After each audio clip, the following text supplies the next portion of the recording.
আজ যে গল্পটি শোনাতে যাচ্ছি সেই গল্পের নাম হলো শিউরে ওঠা রাত। সন্ধ্যা নেমে এসেছে গ্রামে। বাতাসে অদ্ভুত একটা সুনসান নীরবতা। বটগাছের পাতাগুলো একটানা সরসর করে কাঁপছে, অথচ আশেপাশে কোনো হাওয়া নেই। গ্রামটির নাম ছিল পুরাবাড়ি, যার চারদিকে জঙ্গলে ঘেরা। গ্রামের বৃদ্ধরা বলতেন এই গ্রামে এক সময় এক জমিদারের রাজত্ব ছিল, কিন্তু এক ভয়ঙ্কর রাতে তার গোটা পরিবারকে নির্মমভাবে হত্যা করা হয়।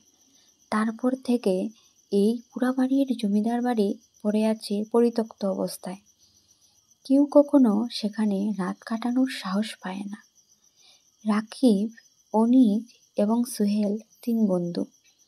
তারা শহর থেকে এসেছিল এই গ্রামে ঘুরতে। স্থানীয়দের মুখে জমিদার বাড়ির গল্প শুনে তাদের কৌতূহল বেড়ে যায়। আরে ভূত টুত কিছু নেই, সব গাঁজাখুরি গল্প, অনেক বলল। ঠিক বলেছিস, আমরা না হয় রাতটা ওই জমিদার বাড়িতেই কাটিয়ে প্রমাণ করব। রাকিব চ্যালেঞ্জ ছুড়ে দিল। সুহেল একটু দ্বিধায় ছিল, তবে বন্ধুরা যেহেতু রাজি, সেও আর না করল না। রাত বাড়ার সঙ্গে সঙ্গে তারা ঢুকে পড়ল সেই পুরাবাড়িতে। বিশাল দালানের ভেতরে ধুলো জমে আছে। দেওয়ালে শ্যামলা আর চাঁদের কয়েকটা অংশ ভেঙে পড়েছে।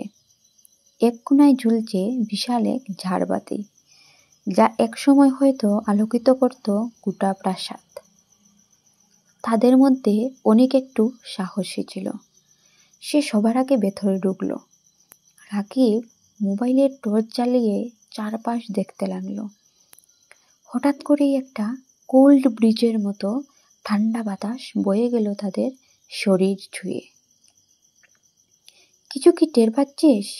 ফিসফিস করে জিজ্ঞেস করলো সোহেল। ঠিক তখনই বিশাল দরজাটা আচমকা বিকট শব্দে বন্ধ হয়ে গেল। এই, এটা কি করে হলো? ভয়ে গলা শুকিয়ে গেল রাকিবের। হঠাৎ করেই ঘরের কোণ থেকে এক মিহি হাসির আওয়াজ ভেসে এলো। 3 জনই কাঁপতে কাঁপতে একসঙ্গে পিছিয়ে গেল। কে কে ওখানে? অনিক সাহস করে জিজ্ঞেস করলো। কোনো উত্তর নেই, কিন্তু বাতাসে যেন কারো গলার ফিসফিসানি শোনা গেল। এখানে চলে এসেছো কেন? এই ছায়ামূর্তি ধীরে ধীরে দরজার সামনে এসে দাঁড়ালো। চাঁদের আলোয় তার চেহারাটা স্পষ্ট হলো। একজন নারী, শাড়ি পরা, চুলগুলো এলোমেলো, চোখ দুটো ঘোরের মতো ফাঁকা। 3 বন্ধু একসঙ্গে চিৎকার দিয়ে দৌড় দিল দরজার দিকে, কিন্তু দরজাটা তখনও বন্ধ। ওপেন হোক, ওপেন হোক। রাকিব হাতের সমস্ত শক্তি দিয়ে দরজা ধাক্কাতে লাগলো।